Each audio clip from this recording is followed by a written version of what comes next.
प्रणाम आप सभी को। मेरा नाम रोशन है। दोस्तों, आज मैं आपके लिए लेकर आया हूँ अज्ञेय जी की एक रचना जिसका शीर्षक है शांति हंसी थी। तो आइए शुरू करते हैं कहानी का पाठ।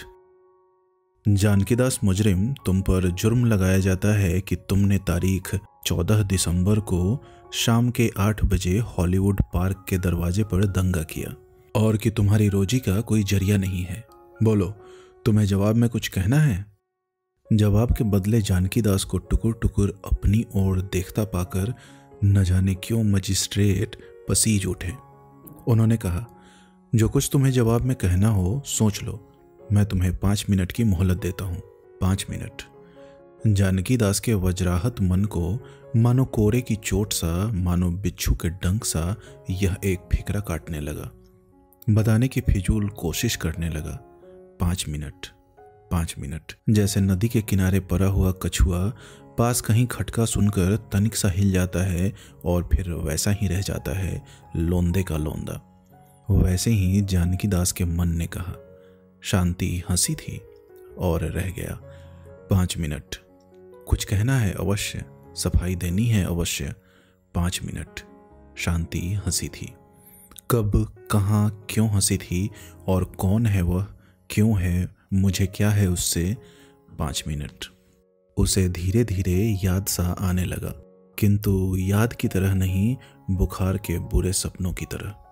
शांति ने रोटी उसके हाथ में थमाकर उसी में भाजी डालते डालते कहा था, इस वक्त तो खा लेते हैं, उस बेर मेरी एकादशी है। उसने पूछा, क्यों? क्यों क्या, तुम्हें खिला दूंगी। और हंस दी थी। उस जून के लिए रोटी नहीं है, यह कहने के लिए हंस दी थी। दोपहर में सड़कों पर फिरता हुआ जानकीदास सोच रहा था, इतनी बड़ी दुनिया में, इतने कामों से भरी हुई दुनिया में क्या मेरे लिए कोई भी काम नहीं है? वह पढ़ा लिखा था, अपने माँ बाप से अधिक पढ़ा लिखा था, पर उन्हें मरते समय तक कभी कष्ट नहीं हुआ था, चाहे धनी वे नहीं हुए, तब वह क्यों भूखा मरेगा? और शांति, उसकी बहन भी हिंदी पढ़ी है और काम कर सकती है। जहाँ जहाँ से उसे आशा थी वहाँ वह सब देख चुका था, बल्कि जहाँ आशा नहीं थी वहाँ भी देख देख कर वह लौट चुका था। अब उसे कहीं और जाने को नहीं था सिवाय घर के, और वहाँ उस बेर के लिए रोटी नहीं थी। और यह बताने को शांति हंसी थी, हंसी थी। तब तक भले ही उसके मन में संपन्नता का, पढ़ाई का, दर्जे का, इज्जत आबरू का, बुजुर्गा मनोवृत्ति का कुछ निशान भी बाकी रहा हो, तब नहीं रहा। उसके लिए कुछ नहीं रहा था, केवल एक बात रही थी कि उस बेर के लिए रोटी नहीं है, और शांति हंसी थी। राह चलते उसने देखा, दाईं ओर एक बड़ा सा आंगन है, एक भव्य मकान का, जिसमें 3-4 सुंदर बच्चे खेल रहे हैं। एक और एक लड़की बिना आग के एक छोटे से चूल्हे पर लकड़ी की हंडिया चढ़ाए रसोई पका रही है और खेलने वाले लड़कों से कह रही है, आओ भैया, रोटी तैयार है। वह एकाएक आंगन के भीतर हो लिया। लड़के सहम कर खड़े हो गए, शायद उसका मुंह देखकर। उसने एक लड़के से कहा, बेटा, जाकर अपने पिता से पूछ लो, यहाँ कोई पढ़ाने का काम है? लड़के ने कहा, हम नहीं जाते, आप ही पूछ लो। जानकीदास ने दूसरे लड़के से कहा, तुम पूछ दोगे? बड़े अच्छे हो तुम।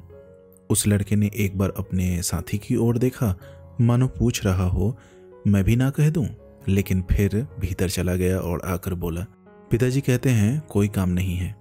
जानकीदास ने फिर कहा, एक बार और पूछाओ, कोई जल्दसाजी का काम है या बढ़ाई का या और कोई?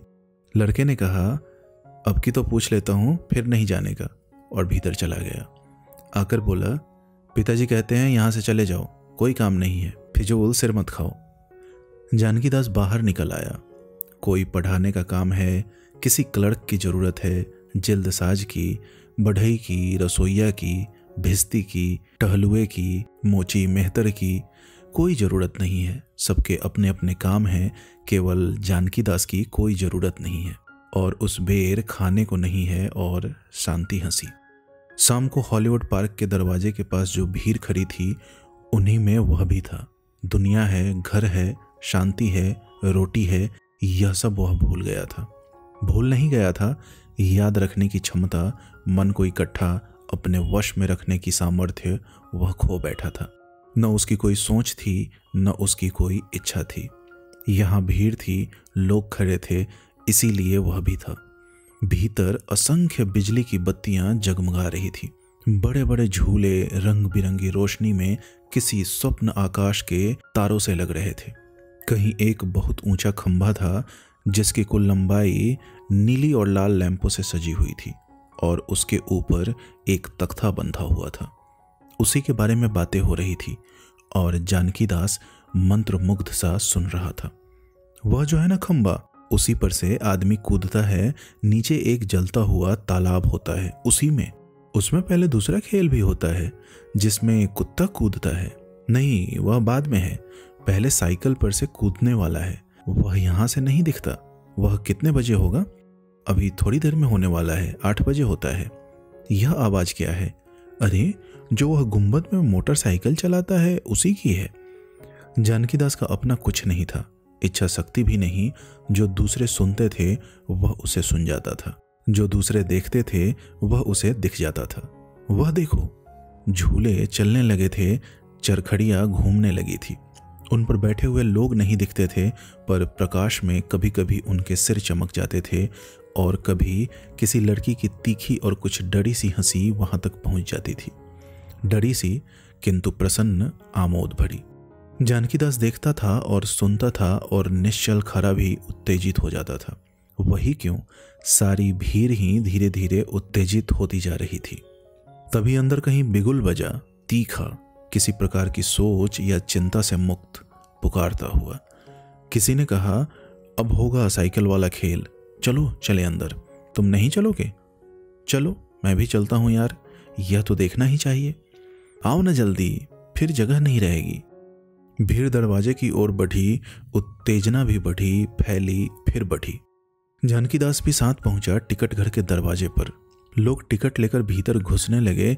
जानकी दास खरा देखने लगा। तभी एक लड़का एक छोटी लड़की का हाथ पकड़े उसे घसीटता हुआ जल्दी से टिकट घर पर पहुंचा और टिकट लेकर उत्तेजना से भर्राए हुए स्वर में बोला, कमला, अगर देर से पहुंचे तो याद रखना, मार डालूंगा। उम्र में एक मौका मिला है। आगे जानकी दास नहीं सुन सका। वह लपक कर टिकट घर पर पहुंचा, टिकट मांगी, ली, जेब में डाली। दूसरा हाथ अंदर की जेब में डाला, पैसे निकालने के लिए 4 आने डाला और परा रहने दिया। निकाला नहीं, उत्तेजना टूट गई।